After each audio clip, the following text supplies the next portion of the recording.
Hi guys, it's me, TONIK TZW. We're here in the Tier 5 Pan-European tech tree ship, the Vasteras. I don't know if it's Vasteras or Vasteras or Vasteras, but it's pronounced something like that anyway. And if you're new to the channel, you'll know that I don't always put games up that have massive damage and loads of medals and things like this. It's all about trying to help people learn to play their ships better, to be a better destroyer captain, to show them how to think when a game is developing, how they should move, position and play. Now this one is about, I've called it save the game, save the ship, and that decision comes much later in this game. We're here on the Atlantic. It's a fairly balanced game with cruisers, battleships and destroyers. We got 4 cruisers, 3 destroyers, 2 battleships, and we spawn across here on a cap. And as I always say in the game, you should always play your capture point that you spawn on. Obviously the guys starting in the center on a map like this have a decision of how they can play, and it is the destroyer's job to spot, capture and kill. That should be your mantra every single time. Your first job is to spot the enemy ships.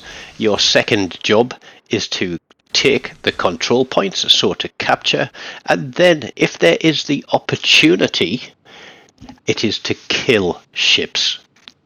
Not go chasing high damage scores and things like that. Always play for the win. Always play to try and do the best to support your team. Now I know that often destroyers are out on their own and a lot of people play them solo. It is much stronger playing in a division with a destroyer. Playing solo, it's still the same game. It's slightly different, because you can't rely on people on comms for support.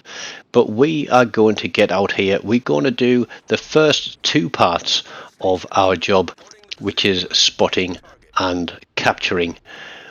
We can see that there are a lot of cruisers across here, and if you look behind us, we have got some ships coming in this direction, but they are quite a way back. I am trying to stay undetected. I'm wary of where that Fubuki is. There is a Budyoni pushing in too. We'll get around to him later. So we have put our torpedoes out across there to try and prevent them from pushing into this capture point. All the while getting ready to move. Guns trained across there because that's where we expect the risk to come from, by way of the Fubuki and the Budyoni. And if necessary, we are ready to move out of this capture point. Now, one of the reasons that capture points are important is because when you hold a capture point, you gain extra points for your team. And that means you don't have to get into a complete slugfest trying to kill every single member of Red Team. That is like 2 cavemen bashing each other across the head with rocks trying to kill each other.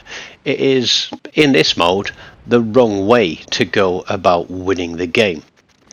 This graph has sailed out broadside into an entire firestorm from these cruisers, and we're trying to do what we can to keep things spotted, waiting for the torpedoes to come back up.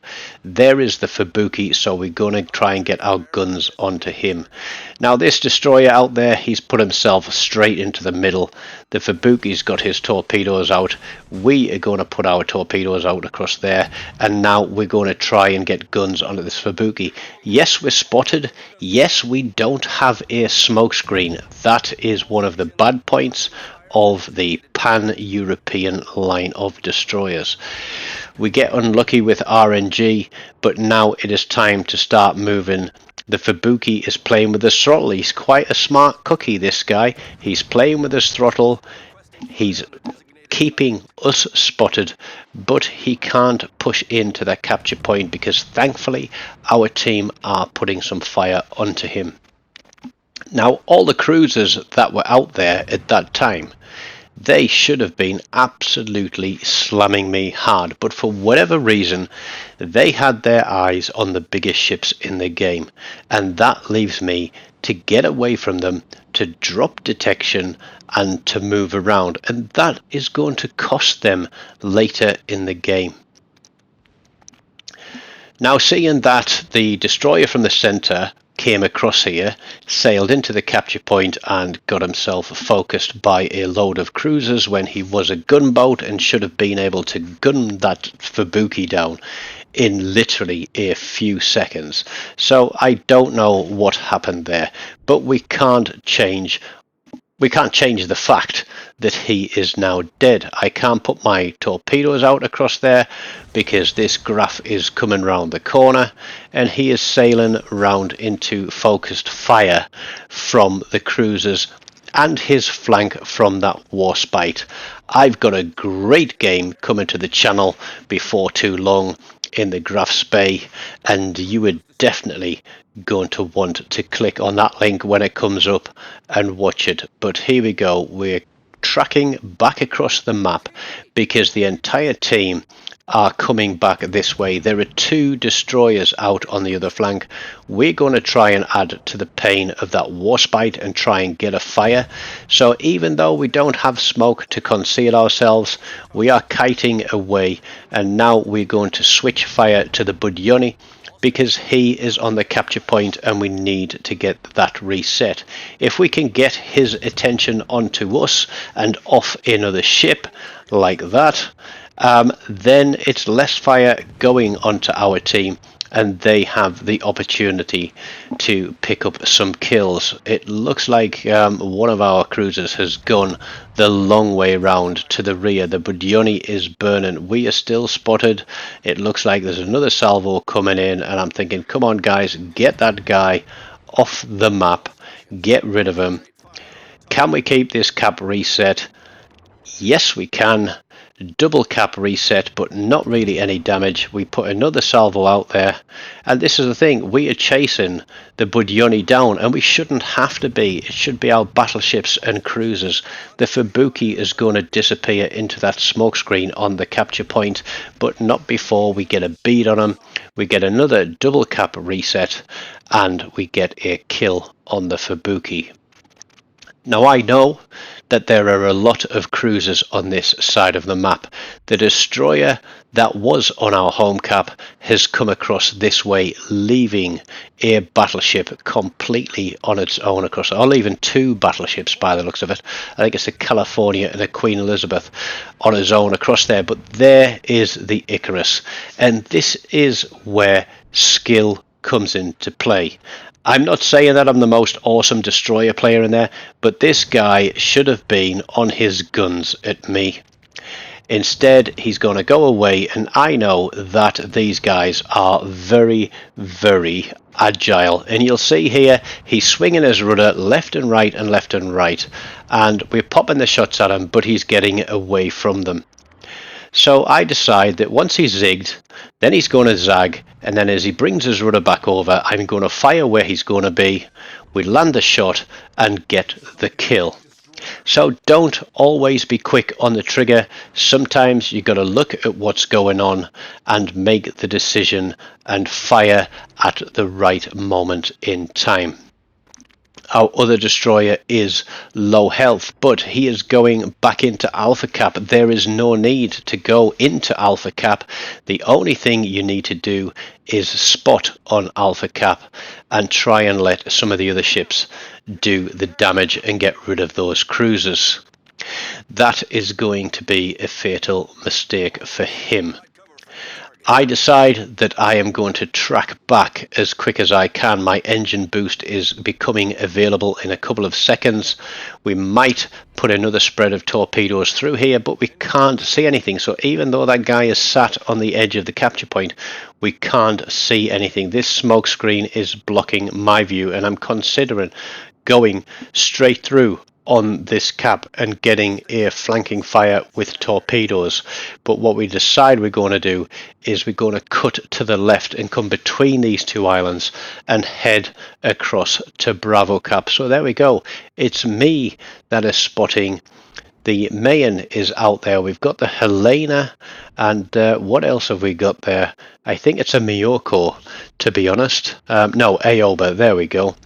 So they're tracking into the cap. They needed the capture point. We have the advantage at this moment in time on points. It's equal on the ships, but you can see now that Red Team's last destroyer, a Fubuki, is there behind us on Bravo Cap. I don't know how he has managed to get himself detected by those two battleships, because he should be absolutely stealthy. And, you know, it's crazy how you see some people play this game. So that Fubuki had no need whatsoever to be getting himself detected, but he disappears to the Queen Elizabeth, and a destroyer being killed by a battleship like that is a sad, sad thing. But the Queen Elizabeth takes the kill but goes out to a flesh wound. We land a shot on the Helena. There's the Aoba. He's still full health, but before I think about dropping torpedoes on him, I see that we've got the Tennessee pushing in as well, and it's like, what do we do here? Our last cruiser has put his torpedoes out and should have kept going in a straight line, but instead, even though he had those torpedoes coming in from the rear and could see them, there was absolutely no reason to turn there. I know you didn't want to be giving the Tennessee a broadside, but potentially you could have turned in towards them and used your ship as a giant torpedo and just rammed that guy to either take his damage down or take him out of the game. Now, the good thing about the Pan-European destroyers is they've got a very fast torpedo reload. The downturn is that they do very low damage. Now, that Tennessee, because he saw the cruiser torpedoes coming, he turned out and missed my torpedoes, and I have got a reload coming up in a couple of seconds. I know I need to get this guy spotted for the California behind me, because there is only myself and the California left.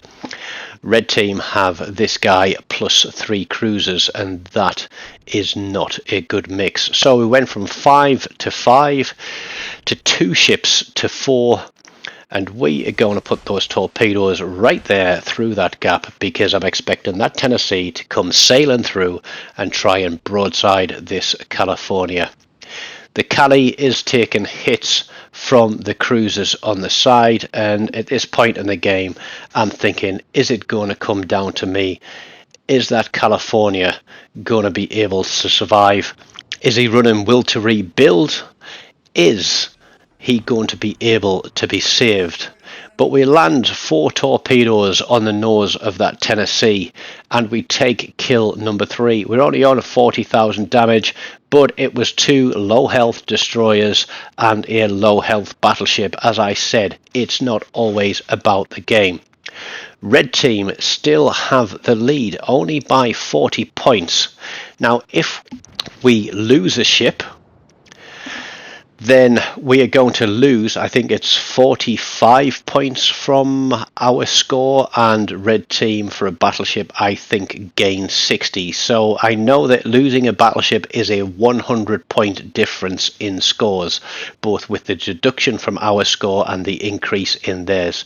So I can't hang around and stick and hope that this Cali can get will to rebuild off me, because with 3 cruisers out there, or rather now 2, he could still potentially be burned down, and with the nerf to will to rebuild, the chances are that I'm not going to be able to keep him alive. And I tell him on mic, I don't know if he's listening, I'm like, look mate, I'm sorry, I need to get on this cap, I need to stop them earning the points, and I need to try and turn it for our favour.